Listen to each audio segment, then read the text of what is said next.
Biden's ATF is crafting more legislation.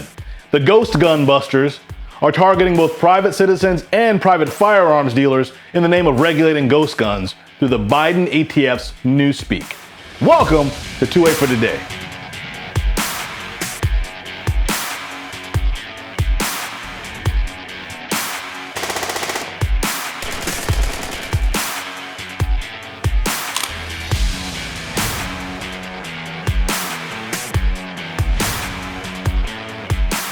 Two-A for Today is a program where we explore all things Second Amendment, all things that protect, threaten, and violate our God-given and Second Amendment protected rights. My name is Zoe, and I'm the host of 2A for Today.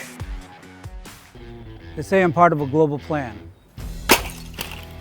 I don't think so. It's too hot, it's too cold. You know what?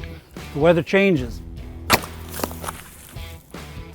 Here's the news, Dad. Nope. It's hard to tell what's real and what's fake these days. Ditch the fake news and always get the truth. Go to thenewamerican.com.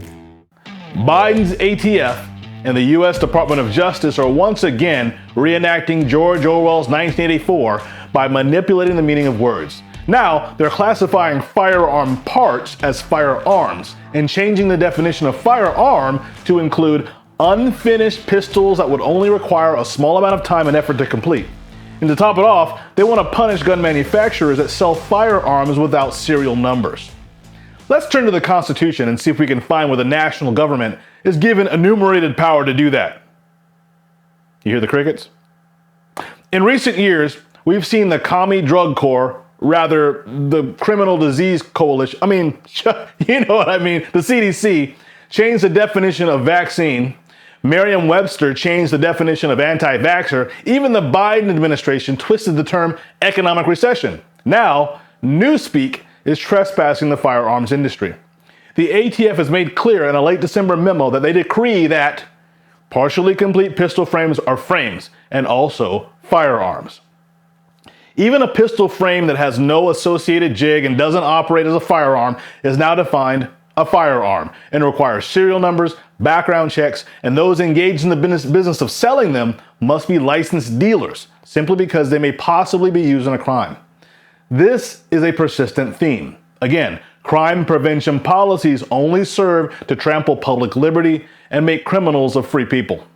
A coalition of 24 attorneys general are banding together by signing an amicus brief calling for the ban of ghost guns with removed serial numbers. These AGs want to overturn an October ruling by a federal judge in West Virginia, where the judge cited the Bruin decision as a reason to strike down the ATF's unconstitutional reach around.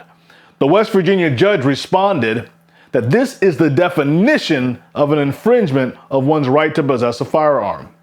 The AGs replied by saying that the removal of serial numbers is a clear indicator that a gun has been illegally trafficked and is being used or possessed for unlawful purposes. The problem is, by making this broad generalization, lawmakers are now criminalizing innocent people and businesses that manufacture firearm parts. The NYPD has seized over 430 ghost guns in 2022.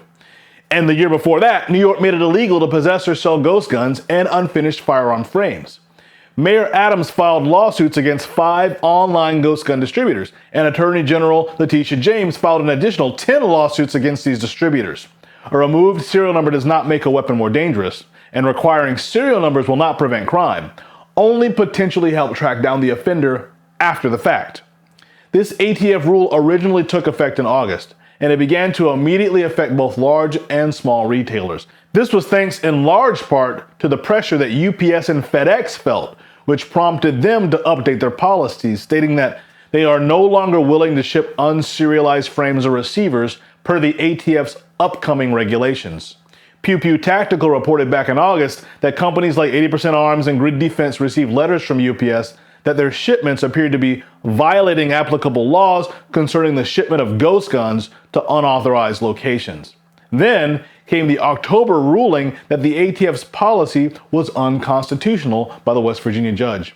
Even so, the ATF stiffened their necks and stamped their feet in defiance in that late December memo, further commanding that partially complete Polymer 80, Lone Wolf, and similar striker-fired semi-automatic pistol frames including but not limited to those sold within parts kits, have reached a stage of manufacture where they may be readily completed, assembled, restored, or otherwise converted to a functional frame.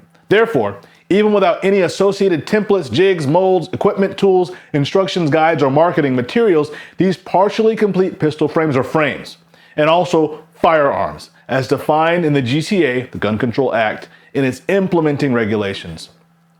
It should be interesting to see how Biden's mission to close the ghost gun loophole continues to develop, and what sophistry they will employ to try and ward off the inevitable legal and constitutional challenge. Does this seem to you like an attack on businesses, the firearms industry, and private property? Why didn't our founders think it was necessary to address serial numbers? According to Eugene Volokh, who writes for Reason.com, serial numbers were not broadly required for all firearms manufactured and imported in the United States until the passage of the Gun Control Act of 1968. Notably, these prohibitions were only on transporting, shipping, or receiving firearms. And even then, serial number requirements only applied to firearms in the stream of commerce. Even in 1968, there was no prohibition on mere possession of a firearm that had the serial number altered or removed. In fact, it wasn't a crime until the Crime Control Act of 1990 that in Section 922 was amended to insert or to possess or receive any firearm which has had the importer's or manufacturer's serial number removed, obliterated, or altered and has at any time been shipped or transported in interstate or foreign commerce. So, if a law-abiding citizen inherits a firearm that already has had the serial number removed, they could effectively be charged with possession of an illegal firearm. Thankfully, the Bruin decision held that criminalizing citizens simply for owning a gun without a serial number went beyond commercial regulation and therefore was an infringement by the national government that was opposed to the text of the Second Amendment. So what's next? Keeping an international registry of household products that can be used to make crystal meth, since drugs are illegal? Or how about serializing and confiscating hammers and clubs, since more people are killed with them than rifles each year? I guess I better stop talking like this, though. I don't want to give them any ideas. Here's the plan. We get the warhead and we hold the world ransom for $1 million. That concludes our program for today, but again, in the coming weeks and months, 2A for Today, we'll be talking to experts, scholars, trainers, and all forms of gun right activists and Second Amendment proponents to answer the many questions that we all have and unpack the various laws and trespasses of our rights that have already been enacted and those that are on the horizon. Again, if the Second Amendment's important to you, make sure to subscribe to the New American Magazine, get on the top daily headlines mailing list, and you'll get an email alert anytime we upload a video or stream a live event. And share these videos with your family and friends who feel the same or those that are riding the fence between liberty and tyranny who need a little more convincing.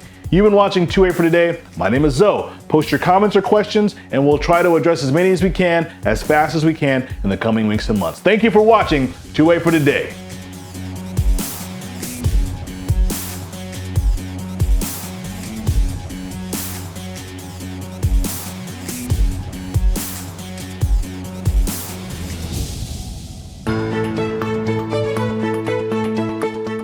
Hi, I'm Alan Keyes.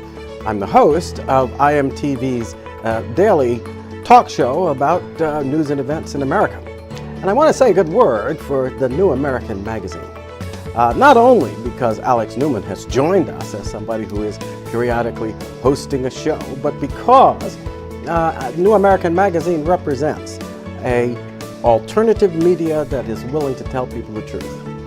With so much fake news spreading about, and the fact that right now this country's in an existential crisis, we remember who we are and where we come from and what our principles are, or we die. Reading New American Magazine can keep you up to the minute on the issues that are challenging us as a people and on which that survival hangs. You can check it out and subscribe at www.thenewamerican.com.